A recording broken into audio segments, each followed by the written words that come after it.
Before you write that check or enter your credit card number to pay that medical bill, stop. There are 3 questions you need to ask first. Most people skip them, and it costs them hundreds, sometimes thousands of dollars. Today, I'm going to give you those 3 questions and show you exactly how to use them. I'm Steve Corbin, and I've been in the health insurance for 26 years, and I am the founder of Cornerstone Health Advocates right here in Western Massachusetts. I've helped families recover money they already paid because nobody told them to ask these questions first. I don't want this to happen to you. So the big problem here is that medical bills are not like other bills. You get your utility bill and it's almost always accurate. You get your credit card bill, it's accurate. You see the statement, you understand it. There's typically no issues with that. Your medical bill? That's a whole different story. Studies actually show consistently that on average, 80% of all medical bills have an error in it in one form or another. Whether it's a duplicate charge, maybe it's an upcharge, maybe it's a wrong code that they're billing. And families, they just pay it without question. The bill comes in, it looks official. It's a medical bill. I went to the doctor. It must be right. It hurts. It's a $2,000 payment. And you call, maybe you even get a payment plan or something. You just pay it. You don't question the validity of the bill, which I think we need to be doing more of. The other thing is insurance processing delays are making it worse. Sometimes the bill actually arrives before your insurance has even processed it.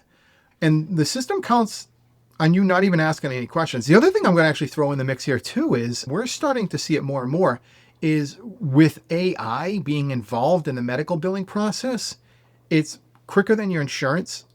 And I'm not going to say it's intentionally denying things or billing things that shouldn't be billed, but it's finding new ways to bill things that kind of get around your health insurance company. So we need to be even more vigilant now with the advent of AI and its utilization in medical billing and in insurance in general. Now let's just kind of go back to those questions. The first question I want you to ask is, has my insurance processed this yet, right?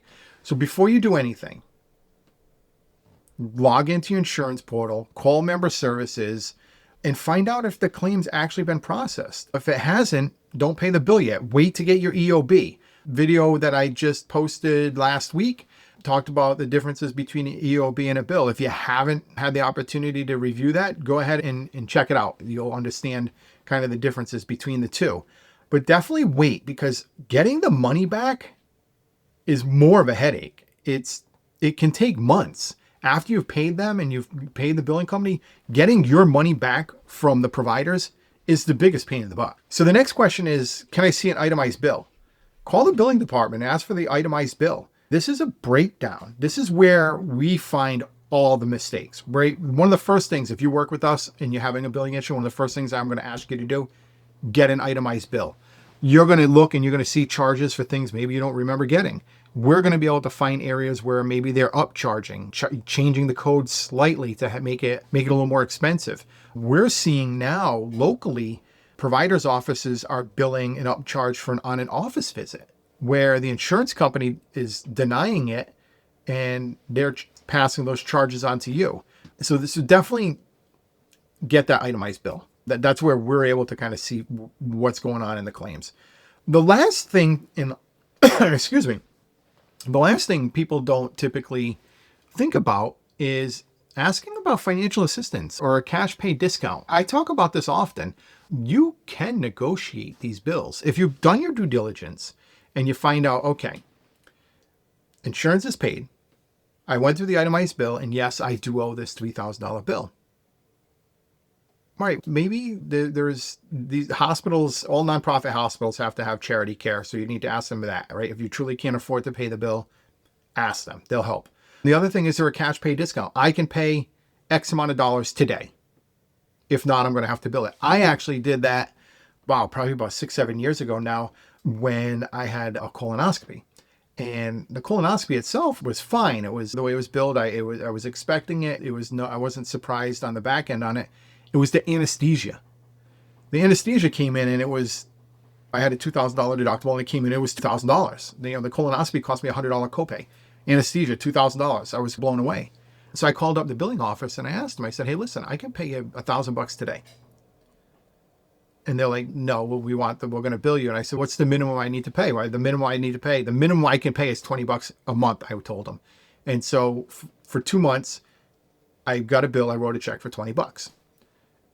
I called at the end of 2 months and I said, listen, guys, I can pay you $1,000 on this today. Otherwise, I'm just going to be paying 20 bucks a month. As long as you're paying, they can't send it to collections.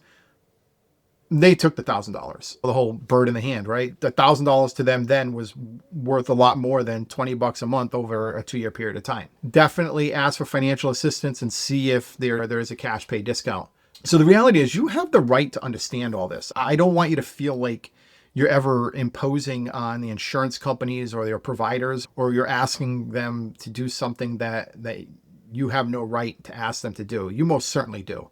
But as always, if you're running into roadblocks, if you've done these things, or maybe you're just not comfortable doing these outreaches yourself, reach out to us at Cornerstone Health Advocates. That is why I founded this nonprofit entity, is to do these things, to help you navigate this process. I've been in this business for too long, and I've seen too many people just get lost in it. So again, there's going to be information in the description of this video on how to contact me.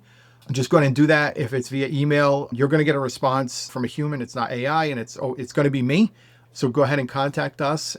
And yeah, excellent. So thank you very much. And if you found this video to be valuable, please go ahead and subscribe to the channel, because we're going to be putting out a lot of content like this to really help you navigate your way through health insurance. And share it with a friend. Believe me, you are not the only person out there. You have friends that are navigating billing issues every day. So again, thank you very much. Have a great day.